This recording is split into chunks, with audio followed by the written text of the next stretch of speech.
This episode is brought to you by Anchor.fm. If you haven't heard of Anchor, you should definitely check them out. It's a super easy tool that anyone can use to create and distribute their podcast. It has everything you need, and you can do it all from your computer or even your phone. Need your podcast cover art? There's a tool. Music and sound effects? They have you covered. Want to record on the fly? It's easy with the app. Now you may be saying to yourself, I already have a podcast. No worries, just create your account, upload, and publish to Spotify, Apple Podcasts, and many more. Looking for some walking around money? Anchor connects you with advertisers who match your brand. It's a one-stop shop for all of your podcasting needs. Download the free Anchor app or go to Anchor.fm to get started. You're listening to Biz Quick. This is where Julie and Corey provide quick and useful information to small business owners. Biz Quick is the podcast where small business owners get to showcase their businesses and receive expert advice and guidance in areas many entrepreneurs struggle with. And you, the listener, get solutions, tips, and tricks on real-world topics that many small business owners face. Julie and Corey are the experts small businesses hire when they need solutions. And the Biz Quick podcast is just one way they deliver those solutions. Let's start the show.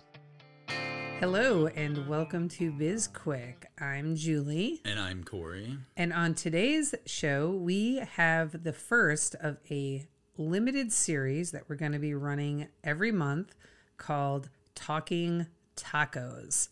Now, hopefully your mouth is drooling over that. But what this particular limited series is about is we are going to be talking real time about Corey launching his new restaurant. We will also have on each episode special guest Matt Karfakis, who is a consultant that's going to be helping Corey a little bit on the restaurant side because Matt has a deep background in opening restaurants, just like Corey does. So we've got some, special stuff lined up. And today we are going to just be talking about their background in restaurants, why they picked the restaurant that they did for opening, and what their management philosophy is. But before we dig into that, Corey and I are going to be spending a little bit of time talking about the difference between how much easier his launch of Cabo, his restaurant, will be versus SB Pace because of how much he's learned over the last 15 months.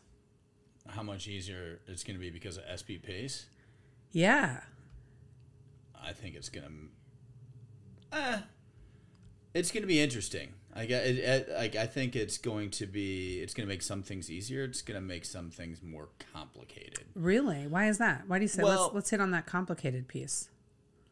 And because there's a lot of things that I know that I need to do that I would probably skip because I don't need to spend the time doing them that somebody else opening up a business would. Because if it's just me opening up one restaurant, there's a lot of corners that I can cut because I've done it before. But that's not something that somebody who's never opened up a restaurant should do because you don't want to cut those corners. And as we were talking, we had a conversation with Aaron Nash today, which that podcast, as you hear this, will have come out last week. No, next week. Sorry, I got that backwards. Yeah, so that's coming out on Tuesday. But he was talking about how after he opened his first store and he was going to open up a second, he said that he wanted to stop and get it done right so that, he could open up 200 instead of 2. Yeah, if you're going to open up 2, you might as well open up 2,000. Exactly. Yeah. So that's where I want to go. So in knowing that I can cut corners, that's going to be the hard part for me, is stopping and saying, okay, I'm going to have to walk through this. I'm going to have to write things down. I'm going to have to do this properly, which I know I need to do. But again, if I was only going to open up one restaurant, I would probably skip a lot of the stuff because I don't need to do that. But that, one restaurant isn't the goal. Mm-hmm. So your goal, thinking long term here. Your goal is to have a kingdom of restaurants. Call it an empire. Empire. That's what I really wanted to say, but I couldn't find the word. So I know. Your face says it all. Pull it together, Julie. Yes. Well, I actually, I really appreciated that conversation with Aaron because as he was talking about it, it immediately made me think of you and what you're doing with the restaurant.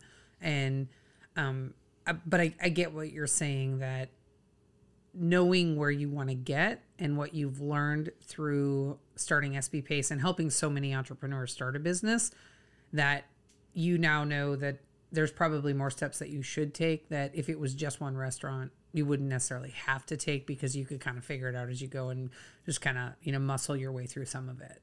Yeah. And I mean, to use a food analogy, which is apt in this situation, if you're following a recipe and you're an experienced cook or chef or whatever, you don't really need to follow a recipe. You can eyeball measurements, you can kind of run by taste, just, or not even taste. I mean, like a good cook can make something without even having to taste it and know that it's going to be good, just because you know how flavors and everything reacts and the science behind everything and all of that. But if you want somebody in your restaurant to recreate that, you have to write down like exact measurements, exact times, exact steps, and make sure that they can do that. And of course, once they get more experienced at doing it, then they can start, instead of pulling out the measuring spoons to figure out what a teaspoon looks like, they can just pour it in their hand and kind of eyeball it, and that's fine.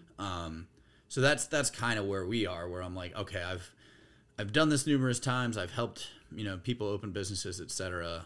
I should be able to do this with my eyes closed, but I'm gonna have to do this the right way to start. So yeah, yep. And it's been interesting for me, because it's, as we work on some of the things for Cabo, and I'm asking for your input on something, right? Just our normal iterative way of working together. I'm like, I need SB Pace Corey to review this for client Corey, right? And so it can get a little bit, kludgy, if you will. But I think that that's been a benefit, because you are a little bit more discerning, I guess would be the word I would use, in terms of how you want things done for Cabo. So it's interesting to see your approach as a client versus your approach as the coach or consultant leading somebody through something. And that, I mean, even that's like a perfect example, because like having to wear two very opposite hats in this scenario, where we do something, you're leading an exercise, and there's all like I'm participating in the exercise, obviously, because it's for Cabo. And then you have an output and you say, can you review this for me? And I mean, I have a hard time taking the time out to review it, because I'm like, I was a part of this. Why do I need to review it? I know what the answers are. I was there. And I mean, on more than one occasion, you've been like, have you reviewed it? No, I haven't reviewed it.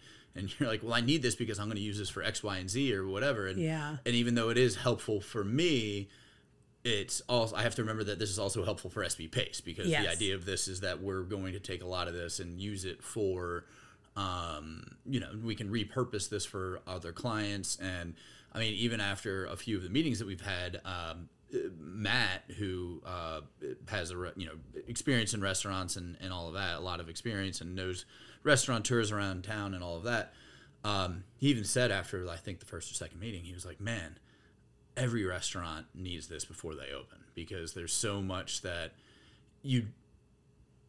it's one of those things. It's like, what you want, but it's until you say it out loud and put it on paper, you don't know what it is. It's like, I don't know, like the definition of pornography. Like, I'll know it when I see it. And it's like, well, no, you have to sit down and write that, define exactly what it is that you want in your business. And it's interesting to see that output, because I mean, you've brought it up and we've had some heated discussions about certain things. I wasn't going to bring it up. I know, but but you've brought up certain things, and not that one topic, because we said we'd never talk about it again. But you ask, you're like, is this really what you're thinking, or is this? And it's like, well, I mean, yes and no, and it's So, and then and then there's other things that I haven't even thought about. So it's been helpful in that regard, because having that outside perspective, and that's what we tell a lot of our clients, is you don't want somebody who's an expert in your industry helping you, because they're going to have blinders on to a degree, in terms of like having that outsider's perspective of, have you thought of this? And you're like, no, I haven't. Yeah. You know? And it's been hard for me in some ways because it's been enjoyable. And I really appreciate that I get to play some part in the restaurant, but it's difficult because I have to continuously, and I know I told you this when we talked last week, when we were in Montana, I was like, I really need to talk to you about something. And it's that topic that we said we would never talk about again. And I was like, I had to look at myself as, your business partner. I had to look at myself as, an outsider. I had to look at myself from all these different angles to say, would I have this conversation with a different client? Because it was really hard for me to tell you how absolutely crazy I thought your approach was. But I really felt like I would be doing, if it was a client, if it was, Lisa Hawker or Cheryl or somebody, we would have that conversation to be like, what are you doing? But it was harder for me to have that conversation with you because I didn't want to have an argument about it, but more importantly, I didn't want you to think that I didn't believe in what you were doing. I just am so completely aware of not wanting you to put yourself in a bad situation. And so I know you're always like, you don't need to worry about me, but I do. Sure. But, and it's funny because after we had that initial conversation and then you called, you're like, hey, there's this thing. I already knew. After the conversation was over, the initial meeting was over, I was like, it's going to be somewhere between 24 and 36 hours before I hear from Julie about this call.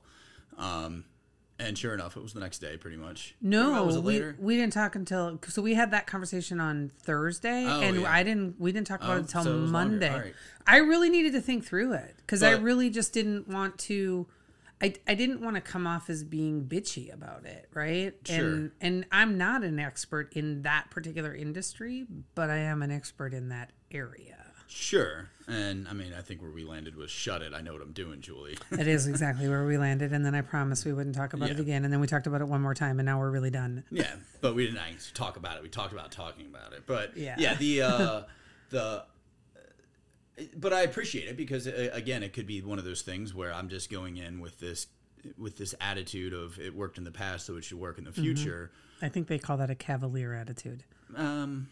Sure. Going with this cavalier attitude, and it's something that I should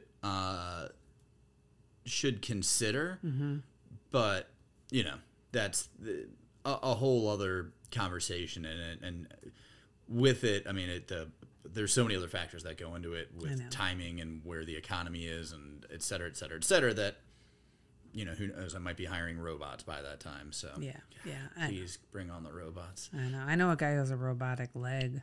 Does that count? Can it make tacos? We should probably bring Matt in and start the conversation, unless there's anything else you want to say before we break.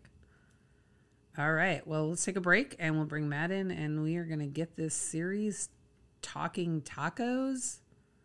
Talking Tacos started. All right, see you on the other side. We wanted to take a quick break to tell you about our newest course called Time Bomb. If you're ready to take control of your calendar, this course is for you. We guide you through all the steps you need to understand where you're spending your time, what your time is worth, and how to build out your days and weeks so that you can add more value to your business or just spend that time enjoying life. We have 3 options for you: the course, a bundle which includes products designed to help you become more efficient with your time, and a boot camp where you'll get time in a small group setting to get the personalized help you need. Head on over to sbpace.com to learn more. Time Bomb. Take control of your calendar, gain control of your life. All right, welcome back to the show. We've got Matt Karfakis with us, and we are going to dive right into our limited series, Talking Tacos. Welcome to the show, Matt. Hi, guys. How are you? We're great. How are you? I'm doing well. Excellent. So today we're going to dive into a little bit of history for you guys so we can kind of set the table. See what I did there? For all of the future podcasts that we're going to do on this topic. We'll talk about why you picked Cabo as the restaurant that you're opening, and then we'll dig into some management philosophy that you guys have. And then we've got 3 questions that we'll be answering on every single episode that we record for this series, and we'll see how the answers change over the course of time. So with that, Corey, Yes. I know this is your favorite topic. Can you just talk to us about your history with respect to restaurants and why you're so passionate about them? Why is this my favorite topic? I'm going to turn this interview back on you. I don't know. It's one of those things, and I think Matt can agree with this because when we get into his background, and he'll talk about it. But it's one of those things that's just in your blood. Like owning a restaurant is something that a lot of people think is fun because they've been to a restaurant. Maybe they hosted like some sort of like dinner night with friends or whatever. Like, oh, working in a restaurant's fun, and it can be, but it also sucks a lot. And it's just one of those things that there's a certain type of person that's drawn to that and excels at that. And it's like, I found that calling when I was in college. I'd always kind of dabbled in food service, even to like when I was super young, like 12, 13, 14 years old. I was running the snack bar at the local pool. Of course you were. Yeah. And then, when I got into college, that's where I was like, you know what? The rest of this stuff sucks. I'm going to go work in restaurants. And part of that was need-based because I needed money, but also that's when I, changed my major and all of that. And so the thing with restaurants is if it's hard to have a future, like a real future. Like there's not much of a career path, especially if you're in a mom and pop type restaurant. And I didn't really have a desire to go into corporate. So I managed a place in Blacksburg for about 4 years, and then I was just sick and tired of that place. And at that point, I was sick and tired of Blacksburg, but that had a lot to do with my living situation at the time and everything. It was just I don't know, kind of a dark point in my life, and I needed something to get me through the summer, and that's when Cabo Fish Taco was opening their second store, and that was in Blacksburg. I knew one of the owners through my fraternity, and went in to just get a summer job. And I was like, I just need something. I know the owner. I can help out. I know the industry. I know the business. I know the town. I'm just going to work through the summer, and then I'm going to leave town. And then 4 years later, I'm still in Blacksburg, running the place. But that was not the plan when I had first opened, and the reason that I stuck around is Gary, who's one of the owners. He convinced me to stick around because he wanted to open up multiple Cabos, and he was like, "We're gonna do this." He's like, "I just need the people, and you're a person that can I can count on, and you like it, etc. And so let's do this." And I'm like, "I'm on board." And we went back and forth for 4 years, and finally it just got to the point where I'm like, "Is this happening?" And he said, "Probably not anytime soon." So I said, "See you later." Bounced around for a little bit, ended up in Richmond. I was a part of a small little coffee cafe chain here in Richmond for a while. Left that, worked in corporate for a bit, and then I was only out of the restaurant industry for probably about 3 years. I had been in it for 14 at that point, and I was out for about 2 or 3 years, and I started getting that itch, and I was like, I got to go back. But on that point, I wanted to be on my terms. So I was like, I'm going to go back. I'm going to do this right. I've got a ton of experience. I've got, knowledge, education, everything going my way. And I had a concept, and I was working on that. And then that's when Gary came into town, and he was like, "Hey, I want you to meet this guy, Matt." But he's like, we're talking about a potential Cabo here in Richmond, and talk to Matt. And so, Matt was working with Gary and a different restaurant group here in town in terms of trying to bring a Cabo into town. And so, we were talking, and then finally Gary was like, "You know what, let's cut why don't you just do this?" And that's so Matt and I have been kind of working together since then.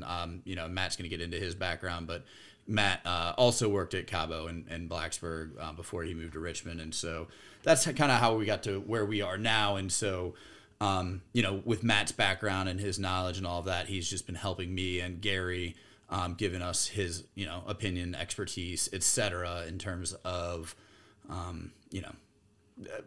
best practices, because he knows the restaurant industry here in Richmond better than I do. So, we're definitely leveraging that plus his background. But I'll let him get into that. Interesting. Great. So I will say this before we hop on over to Matt's history. I think one of the first things that I learned about you is your love and affinity for Cabo Fish Taco, right? I've heard more Cabo Fish Taco stories from you than probably any other kind of stories. So I know that you are deeply passionate about the brand, which is a big help when you're going to open up a restaurant. I am curious. So since you left the restaurant industry and you did, you worked at corporate and you worked in food service when you were in corporate America. So we still, even then you weren't really away from restaurants because you were just on the other side of it. And then you did some consulting and now we have SB Pace. What are some of the things that you've learned since you left the restaurant industry that you feel like are going to make you a better restaurant owner? We're going to jump into that now? No, this is still part of your history. Oh, okay. I'm not talking about your management philosophy. Gotcha. Yeah.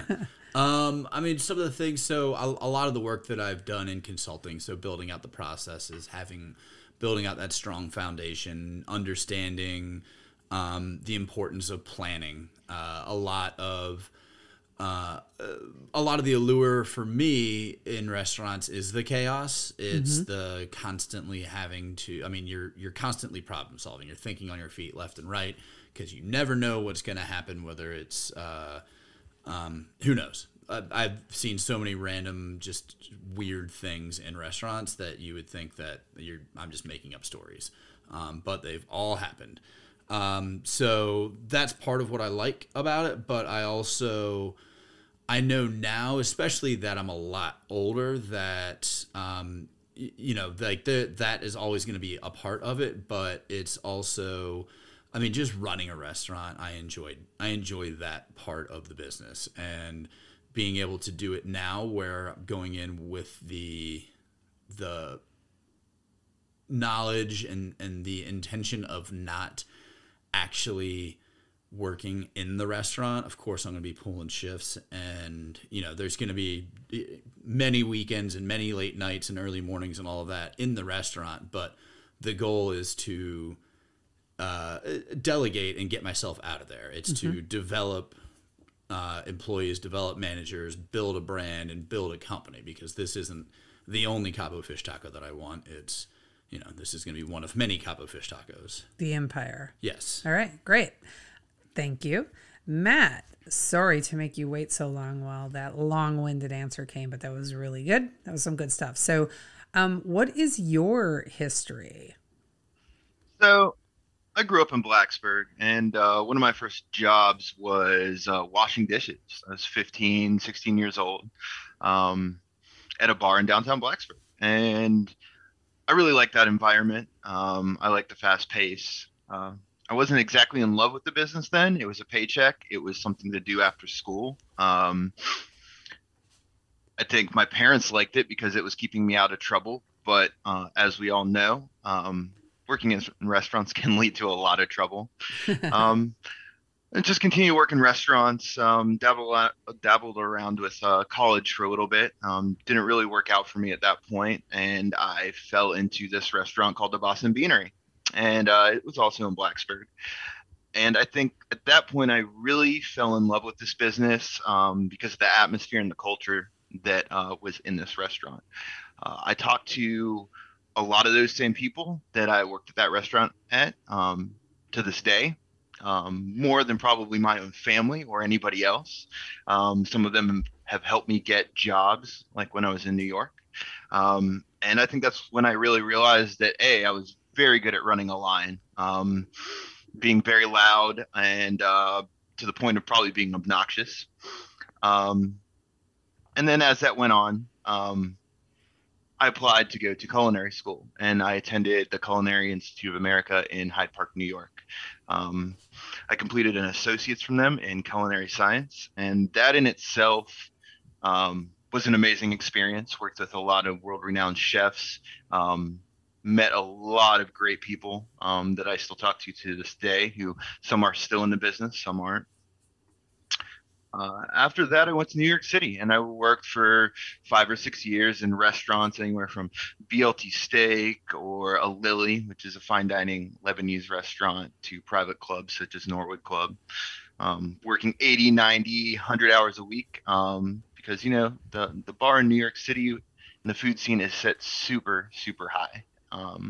Perfection is always demanded in these places, which it should. New York City is the mecca, or one of the meccas of food on this side of the world. I got burnt out after that, went back to Blacksburg. Went home, lived with my dad for a little bit, trying to figure out what I wanted to do.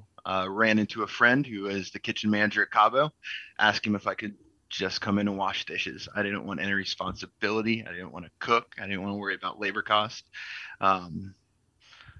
Well, a couple weeks later, I was approached by Gary to start running his kitchen. The current guy was going to culinary school, and he needed someone to step in. So after that, I worked at Cabo for 3 years, and I think that's the first time that I was able to really bring everything I've learned to the table, and put everything together. I definitely failed a lot in those 3 years, and I learned a lot.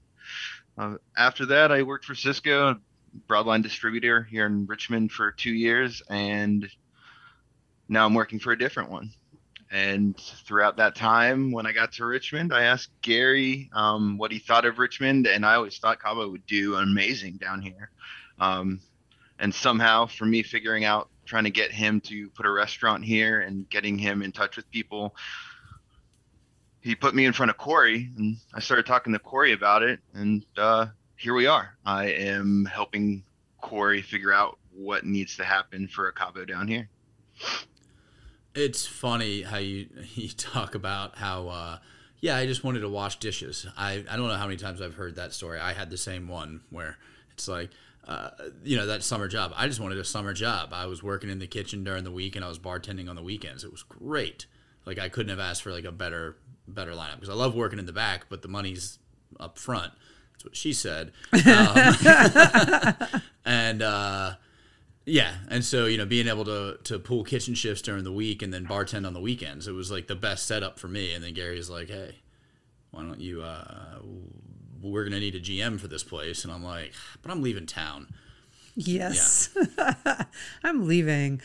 So Matt, when you went from working in restaurants to starting to work for a broadline distributor, what sort of things, new skills or knowledge did you learn there that can benefit you in helping to open up restaurants? Well, I mean, working for a broadline distributor definitely opened my eyes. I got to see how other people ran their restaurants. I felt like I got, within a 2-year period when I was at Cisco, I felt like I got an extra 10 years of experience actually working in restaurants, because I got to see how people ran them, how people failed at them, how people succeeded at them, how they ran not only the back, but their front, their financials, and operations overall. So it was kind of taking it all in at once, but without being responsible for it. Mm-hmm. And I mean, I've enjoyed it. So far. It's been great networking in Richmond, and being able to see what everybody out here's doing. There's a lot of talented folks here in Richmond. That's for sure. Yeah. So I know that one of the things that you had mentioned to Corey after, a couple of our working sessions. So, for our listeners who aren't aware, we have weekly sessions for Cabo, just like we do with any SB Pace does with any client. In this instance, Corey is the client, and we meet weekly to work on the foundational piece of the business, right? So there's a lot of things that are, because it's a franchise, are already somewhat handled, but he gets to customize everything and to his own liking, right? So we've been working on things, and I know, Matt, that you said that the way that we're approaching opening this particular Cabo is something that every restaurant owner could really benefit from. And I was just wondering if you could talk a little bit about that, because it's always nice to have somebody brag on us and what we do.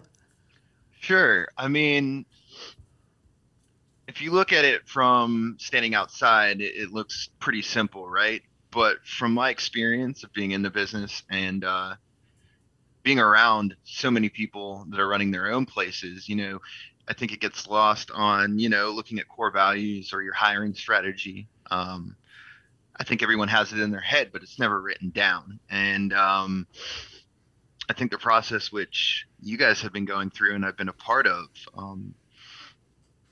really will help Corey and Cabo out, and keep his eye on the prize, not straying from that, and always it's a great foundation for how you want to run your business. And being in the restaurant business is a people business, Yeah. whether it's your employees or the customers.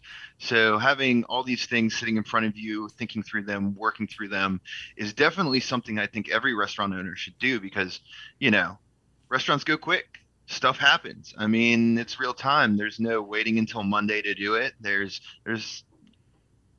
all happens in real time. Your customers can't wait. Your employees can't wait. And those ideals that we've been going over can definitely get lost in the shuffle. Great. Thank you. All right, let's move on to the next question that I have for you gentlemen today. And that's, Corey, why Cabo? Well, this is, I kind of had that, told you the entire story. This has been something that's been 16 years in the making. I really like the restaurant. I like the concept. I'm good friends with the owners. For me, it was easy to jump in and learn. I think the brand, the culture, like everything aside from the constant reggae music, really fits who I am. That reggae music can drive you crazy. Yeah, I know the lyrics to every reggae song ever written and ever will be written. But when I was looking to get back into the restaurant industry, so I was working on my own concept, and then Gary convinced me to franchise at Cabo.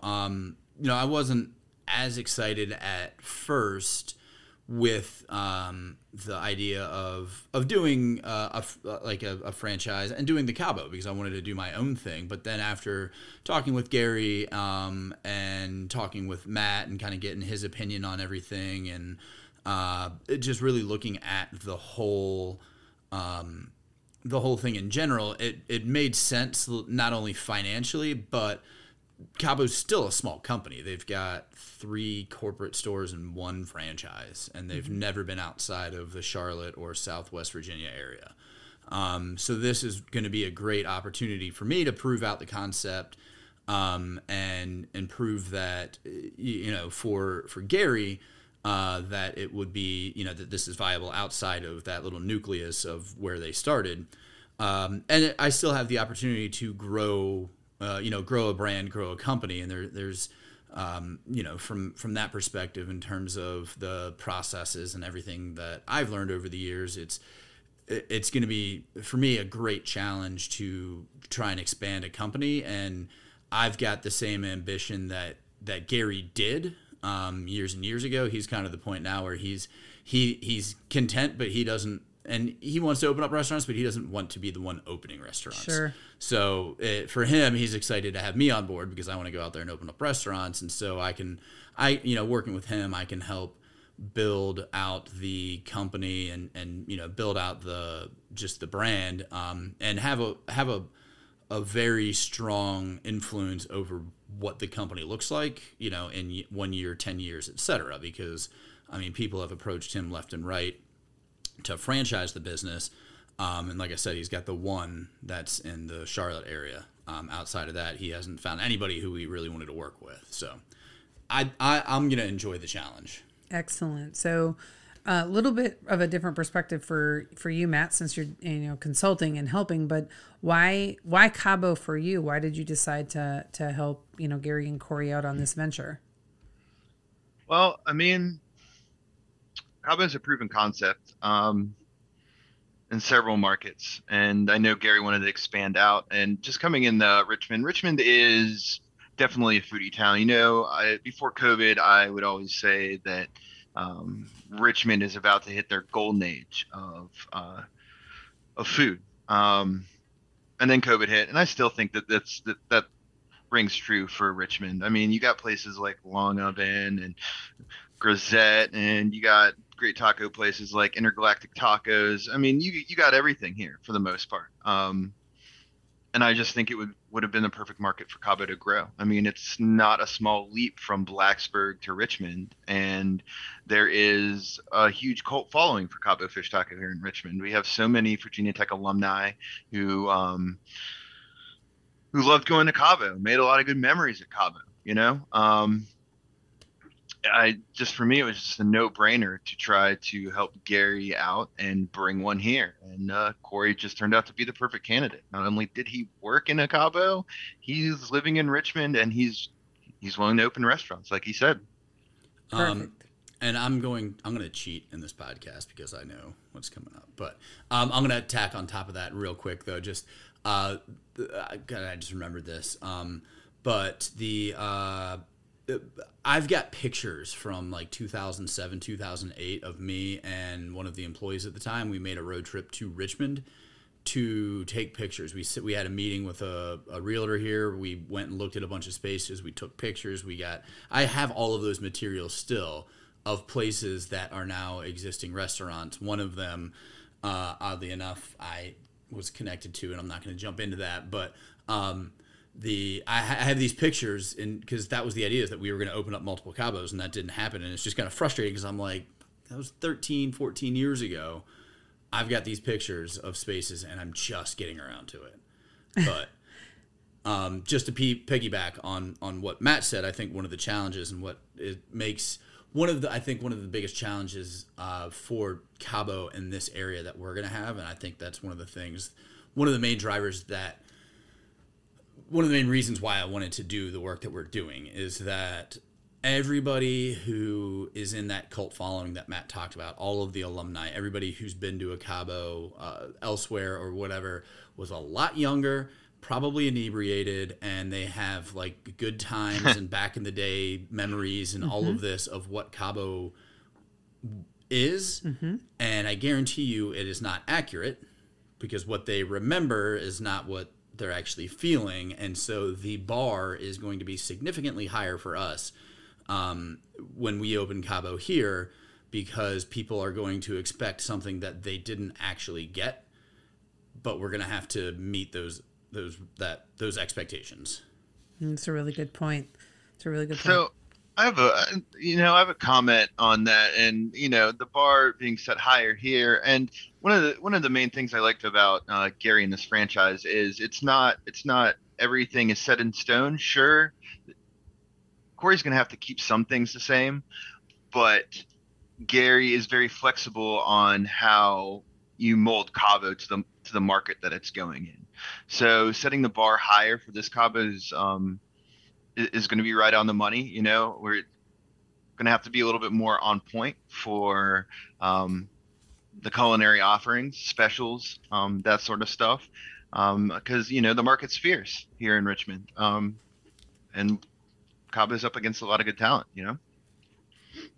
Yeah, and that's one of the things that I'm really excited to work with Matt about is his culinary background, because I've got a culinary background, but I hate that anybody who knows that you've worked in a kitchen just automatically calls you a chef. And I'm like, I'm a chef by no means. I am great as being a line cook, but I'm not a chef. And having Matt on board to help, like his background in not only the culinary world, but in food service and food distribution, being able to source, find those products, kind of create that menu that's going to be unique to Richmond, but still Cabo-esque. Yeah. Okay. That's great. I'm going to move on to the next question, which, just in a sentence or two, Corey, what is your management philosophy? Work hard. That was as succinct as you can get. Work hard. Matt, how about you? What's your management philosophy? Oh man, it's definitely changed over the years. I mean, it went from being a party manager in Blacksburg before culinary school, and then after culinary school, it was more along the lines of the angry screaming chef, which I eventually learned that that's not really getting results anymore, and it's not really accepted in, shouldn't be accepted in um, kitchens or restaurants because that comes really toxic really quickly. And I think I figured that out at the start of Cabo, when I started managing at Cabo, and then towards the end, I hopefully got a little bit better. But now looking back on that and watching all these other restaurants I've been working with the past couple of years here in Richmond, I definitely feel like being a little bit more even kiltered, more positive reinforcement, and a lot more communication is would be my management style at this point in time. Okay, great. So we're going to jump to these questions now. And we're just going to ping pong back and forth. So on this first one, I am going to go to you, Matt, and let's succinct 2 or 3 sentences for each of the answers. So first question for you, Matt, what's one thing that you'll do better than anyone else in the area? Be able to source products from different vendors. Okay. Corey, how about you? What's one thing you'll do better than anyone else in the area? I think just the culture and philosophy to running a restaurant is going to be different and better than everybody else. Okay. I know you've been working really hard on that, so I do love that answer. What that answer, or? No, you've been working on the culture and whatnot. So, okay. Corey, you're first on this next one. What makes you nervous about opening a restaurant? I honestly don't have like much that I'm nervous about. I think the one, like my biggest concern right now is that thing that I said I was cheating about and then started talking about, just those expectations. Like I don't like, I want to please everybody, and I know that I'm aiming for a target that shouldn't exist. Not that it should be lower, but they have these ideas of what Cabo is, and it's inaccurate in my opinion. My ideas of what Cabo was probably inaccurate to what it actually is or was at the time. So that's probably it. It's just kind of figuring out a way to overcome that. Okay. Matt, how about you? What makes you nervous? Oh man, I mean, the labor market right now makes me nervous for Corey. And just the general sourcing food. I mean, everything's spiking right now, and everything's will hopefully come back down and balance itself out by the time Corey gets ready to open Cabo. Yeah, that's a really good point. Final question. Why will Cabo be a success, Matt? I mean, it's going to be unique. I think Cabo Fish Taco is a niche thing. There are a lot of taco places in Richmond, and some of them do serve fish tacos. But having the majority of the menu fish tacos, I think, is going to be a big play for Richmond and Corey and Cabo. Great. Okay. And Corey, why will Cabo be a success? Well, real quick, I think the menu, just to kind of piggyback on what Matt was saying, is because we've talked about the different menus and the way that we're going to approach it here and really cater to the Richmond crowd. But I think the answer is best, like if you talk about, they say that parents who buy baby books are generally better parents than parents who don't buy baby books. And the reason being, it's not because they read the baby book, it's because they cared enough to buy a book on how to raise a baby. And I think that's why Cabo is going to be a success, is that it's not so much that, I mean, the work that we're doing is important and it's definitely going to be used, but the fact that we care enough to do the work is going to give us that edge and put us above everybody else. I love that answer. I can't wait to see how these 3 questions, how your answers change over the next several months, or maybe don't change, but I feel like they will, because we'll know more every time we jump on one of these podcasts and record it. So this, our dear listeners, was Talkin' Tacos, and this has been a thrill. It's been fun to learn about what your history and what you're looking forward to with Cabo. And I can't wait to record the next one 4 weeks down the road. So Matt, thank you so much for jumping on and being such an active participant and really, partnering up with Corey on helping him to get this restaurant launched. I know that he appreciates it greatly. And Corey, thanks for letting us use you launching a restaurant as a really great podcast series for entrepreneurs who are interested in starting a business. And I don't even know what word I just said, but it was supposed to be entrepreneurs. Well, I'm disappointed right now, Julie. You want to know why? Why? You didn't ask the guest how they could find out more. Well, the reason I didn't is because Corey, we've got a website. Corey, how can our listeners find out more about Cabo Fish Taco? You can go to the website, cabofishtaco.com, and there's an Instagram page right now, cabo.richmond. I guess that's at cabo.richmond. I don't know how Instagram works. Right. I know he's looking at it right. I am literally watching him read it off the page. All right, because he is not our social media guy, but we're getting some posts up there. So definitely go follow Cabo and give them a like and engage on the page. So thank you, Matt and Corey. Thank you to our listeners, and we're going to put all that information about Cabo in the show notes. And if you want to connect with me and Julie and our consulting business, SB Pace, you can connect with us on social media. We have LinkedIn, Twitter, Instagram, Facebook, and we have a YouTube channel.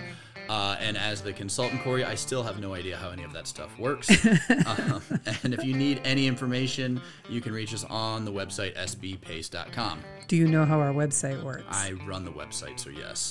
Okay, just checking. And you can subscribe to our podcast on whatever platform it is that you use to listen to it. We are everywhere. And while you're out there subscribing, you know what would be great? Do you know what it would be, Corey? You know what would be great? Is it to like us and give us a review? That is exactly right. Like us and give us a review. And reach out to us about any topics that you want to hear more about, or if there's a guest that's been on that you want us to bring back, let us know and we'll probably bribe them into coming back on. And if you haven't already, go out and buy our book. The link is on our website. It's called Seriously Now What? A Small Business Guide to Disaster Preparedness. It's the #1 bestseller on Amazon. There is a digital workbook download. And if you've already purchased it or after you've purchased it, make sure to like it and give us a review. Yes, I'm Julie. And I'm Corey. I almost forgot the last line here. This was Biz Quick, helping small businesses across America. We'll see you in 4 weeks for part 2 of Talkin' Tacos.